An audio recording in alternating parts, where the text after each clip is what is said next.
independent. So Palin could do all those things. Position at the time? He was head of the U.S. Pacific Forces, and he's now Obama's director of national intelligence. And he's now getting some political heat over the Detroit underwear bomber incident, which I actually think is unfair. You know, you can reinforce I mean, Blair should have been indicted for crimes against humanity and put on trial. Blair should be in prison now for what he did with General Wiranto. But this is an unfair criticism of him on the bomber. I mean, you can't prevent someone from, you know, trying to sneak in. If you want real security, you stop it on the other end. You stop the provocations and turn down the heat. And Allan Nairn, one of the things that Obama promised, one of the ways he promised he would be different from the Republicans, different from previous presidents, and different from the enemy he's fighting, is that he would adhere to the rule of law. There would be standards. He's banning torture. He's going to close Guantanamo. These were promises he made last year. Can you talk about where you mentioned the Goldstone report and U.S. efforts to block the Goldstone report at the UN, but can you give us an assessment of where Obama stands in terms of international law? You told us a little bit about domestic law. Well, the violations, and this is not, you know, we're talking about Obama, but this is the whole U.S. system. I mean, Bush did the same, Clinton did the same, Bush's father, Reagan, Carter.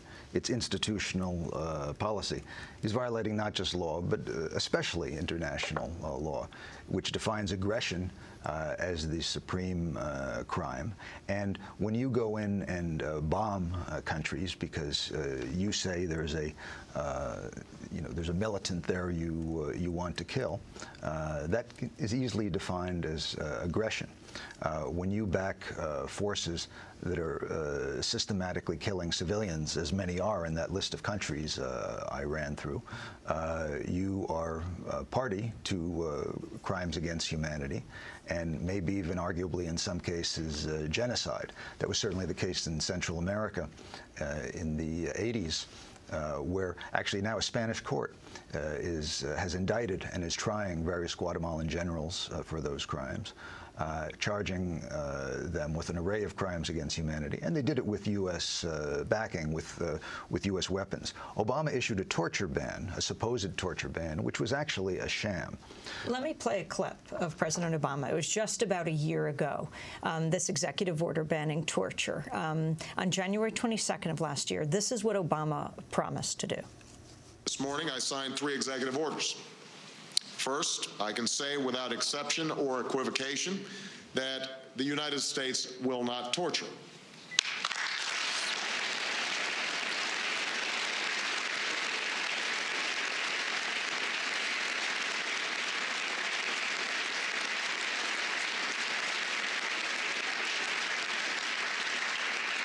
Second, we will close the Guantanamo Bay detention camp and determine how to deal with those who have been held there.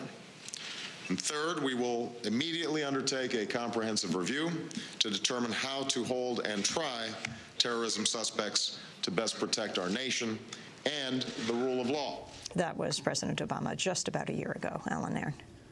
Well, his torture ban is empty. 99% of the U.S.-backed torture is not done by Americans. It's done by foreigners acting under U.S. sponsorship, and that continues. His ban does not affect that.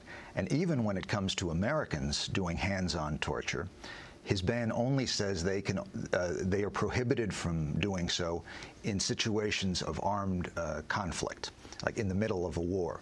That means that even an American could today go into Venezuela, go into Cuba, go into Egypt, go into Jordan, go into most of the countries of the world and commit hands-on torture, and it would be perfectly permissible under the so-called Obama torture ban. So it's fake. And what do you mean that others can do it? An American can do it if it's in a country that's not in a state of armed conflict, but the vast majority of the torture is carried out by proxies. That's the way they did it in El Salvador. That's the way they did it in Guatemala. There's a an intelligence officer, an army man, a policeman of the local country, and they are trained by the U.S., they are paid by the U.S., but they're not an American citizen, and they're the one who wields the razor blade. They're the one who puts the hood on. Allan, you spend your time traveling the world. Talk about wealth and poverty. Well, the biggest issue is there are more than 1 billion people hungry in the world. It recently increased by 100 million or so because of the Wall Street-induced financial collapse, but it was at about 900 million during the days of top prosperity, as defined by our current economic system. That's completely intolerable. Until everybody eats, no one should live in luxury. You know how much it would cost to feed those 1 billion people? Less, much less, than was spent on just the bailout of Citibank. No one in the U.S., no one in any party leadership talks about shifting those resources to do that. In fact, the president could do that with his own executive authority. For a deeper, longer-term solution, you'd have to change trade rules. You'd have to change the IMF and the World Bank so that farmers in currently hungry areas would have the same opportunities and protections that U.S. yeoman farmers once had back in the, the age of Jefferson, when the U.S. protected its farmers. But a president or even a rich person like a Gates or a Carlos Slim or a Buffett could instantly feed half the world. The World Food Program every few months comes out with a desperate bulletin saying we've got to cut back the calorie rations because we're not getting enough for this or that program. In U.S. politics, people face a bitter choice. You can't vote with a two-party system. You can't vote against murder. You can't vote for ending starvation.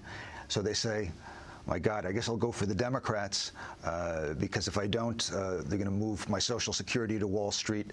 They'll end gun control. They'll end women's choice. So you end up backing these direct mass murders and the allowing of babies to have their brains deformed due to lack of food. That's not tolerable. I agree with those lunatic Tea Party people. We need a revolution. Now they're talking about a revolution to put a white person in charge. I'm talking about a revolution for change. Nothing radical, really. Just enforce the laws, those U.S. laws, the murder laws, and shift a few dollars from people who merely want it, people like us who, we live in luxury. We have all the food we could possibly eat in many lifetimes, and shifting it to people who need it to keep from being stunted, who need it to keep breathing. People, we can do that. Nazi Germany, Imperial Japan, seconds. Horrible regimes. Today, they're peaceful and productive. They were crushed by violence. That's how they transformed their societies. I hope we don't have to be crushed in that way. We can transform ourselves, but people have to stand up and do it. Surround Congress, occupy the military bases. The U.S. can become peaceful also, but only if we decide to do so. And we do have that choice. We have freedoms here. Allan Nairn, I want to thank you for being with us. Allan Nairn is an award-winning journalist and activist. You can get the transcript of the show on our website at democracynow.org. Democracy Now! Produced by Mike Berkshire, producer Aaron Mata, Angelique Comet, Steve Martinez. I'm Amy Goodman with Angelique Comet. Thanks for joining us.